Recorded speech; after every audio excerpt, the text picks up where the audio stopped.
Question number 96, Minister for Education. అధ్యక్ష గౌరవ ప్రతిపక్ష సభ్యులకి చర్చ చేయడం ఇష్టం లేదు, అసెంబ్లీ నడవడం ఇష్టం. కాంగ్రెస్ పార్టీ రోజు పోడియంలో కావడానికి వస్తున్నా చర్చ మీద ఇవాళ నిజంగా శ్రద్ధ లేనట్టు కనబడతా ఉంది. సీనియర్ సభ్యులు మంత్రులుగా పనిచేసేటువంటి వాళ్ళు రోజు పోడియంలోకి వచ్చి సభను అడ్డుకోవడం అనేటువంటిది, డిప్యూటీ స్పీకర్ గా పనిచేసే వ్యక్తి ఈ రకంగా పోడియంలోకి రావచ్చండి? కనీసం సభా సాంప్రదాయాలు తెలియాలి మీకు? సభ గౌరవాన్ని హుందాతనాన్ని పెంచే విధంగా ప్రవర్తిస్తారా? సభను అడ్డుకుంటారా? మొన్న మొత్తం సమయాన్ని వృధా చేశారు, నిన్న కూడా సభా సమయాన్ని వృధా చేశారు, ఈ రోజు కూడా సభలోకి రావడం అనేటువంటిది ఇది చాలా దురదృష్టకరం అధ్యక్ష. కాంగ్రెస్ పార్టీకి చర్చ జరగడం ఇష్టం లేదు. కాంగ్రెస్ పార్టీ కేవలం సభను అడ్డుకోవడానికి శాసనసభకు వచ్చినట్టుగా కనబడతా ఉంది, ప్రజలు గమనిస్తా ఉన్నారు. మీకు తెలుసు, నిన్ననే మంత్రి గారు ఈ రోజు స్టేట్మెంట్ ఇస్తా అని చెప్పినారు, వారు ప్రిపేర్ అయ్యి వచ్చిండ్రు, స్టేట్మెంట్ కూడా టేబుల్ మీద పెట్టినాం. స్టేట్మెంట్ ఉన్నదని చర్చ ఉందని తెలిసిన తర్వాత కూడా తెలిసి కూడా తెలియనట్టు నటిస్తే ఏమనాలి అధ్యక్ష? వీళ్ళను ఎందుకోసం రావాలి అధ్యక్ష పోడియంలోకి?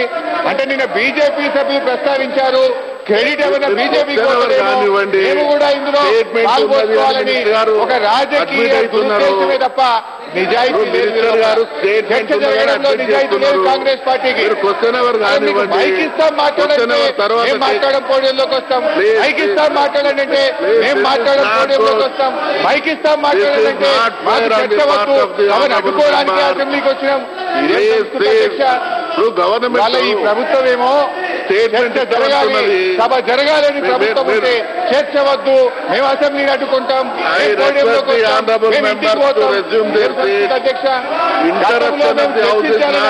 మాట్లాడితేనేమో వాయిదా వేసుకొని చర్చిద్దాం రండి మాట్లాడండి అంటే మేము మాట్లాడడం, సభను వాయిదా వేయండి, మాకు మాట్లాడడం చేత కాదు, మాకు మాట్లాడడం ఇష్టం లేదు, మేము అడ్డుకోవడానికి ఏంటంటే ఒక డిప్యూటీ స్పీకర్ గా మంత్రులుగా పనిచేసే ఈ రకంగా పోడియంలో మాట్లాడండి సమాధానం చెప్పడానికి ప్రభుత్వం అంటే చర్చ జరిగితే మీ బంగారం బయటపడుతుంది, చర్చ జరిగితే మీ నిజాయితీ లేనటువంటి విషయం బయటపడుతుంది. ఈ ప్రభుత్వానికి మంచి మంచి విషయాలు చర్చ జరగకుండా చాలా దురదృష్టకరం అధ్యక్ష. దయచేసి మీ ద్వారా విజ్ఞప్తి చేస్తా ఉన్నా, సభ్యులు పోడియంలో వెళ్ళి మీ స్థానాల్లో వెళ్ళి కూర్చోండి. ఈ ప్రభుత్వం ఆసరా మీద చర్చించడానికి సిద్ధంగా ఉంది, మాట్లాడండి, మైక్ తీసుకోండి. జీవన్ రెడ్డి గారు క్వశ్చన్ అవర్ తర్వాత మీరే మాట్లాడండి. ఆసరా మీదనే చర్చ. జీవన్ రెడ్డి గారిని రాజకీయం ఎక్కువండి, మీకు ప్రజల మీద ప్రేమ లేదు. మీకు నిన్న please resume your seat. Minister గారు, స్పీకర్ సార్ దయచేసి పెద్దలు ఒక విజ్ఞప్తి దయచేసి గౌరవ పెద్దలకు మీ సభ్యులను కంట్రోల్ చేయండి సార్. మినిస్టర్ గారు స్టేట్మెంట్ ఒక్క నిమిషం వేరే ఫామ్ లో రండి అధ్యక్ష. కంప్లీట్ కానివ్వండి. గౌరవ పెద్దలు విఘ్నులు వారందరికీ కూడా తెలుసు, నిన్ననే శాసనసభలో నిన్న వారు సస్పెండ్ అయ్యారు, సభలో లేరు. దయచేసి ఒక నిమిషం వింటే వారికి విషయం బోధపడుతుంది. ఒక నిమిషం దయచేసి వినాలని కోరుతా ఉన్నా. జీవన్ రెడ్డి గారు, సభలో ఈ రోజు ఒక స్టేట్మెంట్ ని పెన్షన్ల మీద, ఆసరా పథకం మీద ఈ రోజు గవర్నమెంట్ టేబుల్ చేస్తా ఉంది.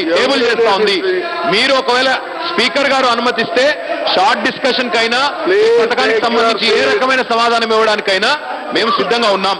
గౌరవ పెద్దలు మంత్రులుగా పనిచేసిన వాళ్ళు, డిప్యూటీ స్పీకర్లుగా పనిచేసిన వాళ్ళకు సభా సాంప్రదాయాల గురించి తెలుసు. ఈ రోజే సభలో చర్చ ఉన్నప్పుడు ఇప్పుడు మీరు ఈ రకంగా ప్రవర్తించడం భావ్యం కాదు. ప్రభుత్వం ఒక సవివరమైన నివేదికను ఈ రోజు మీ సభలో టేబుల్ చేస్తోంది. మీరందరూ కూడా ఆ నివేదిక చూసిన తర్వాత సంతృప్తి చెందకపోతే తప్పకుండా మీరు ఏ రకమైన సలహాలు సూచనలు ఇచ్చినా కూడా పాటించడానికి మేము సిద్ధంగా ఉన్నాం.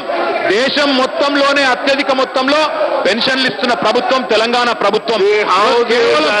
For 10 minutes.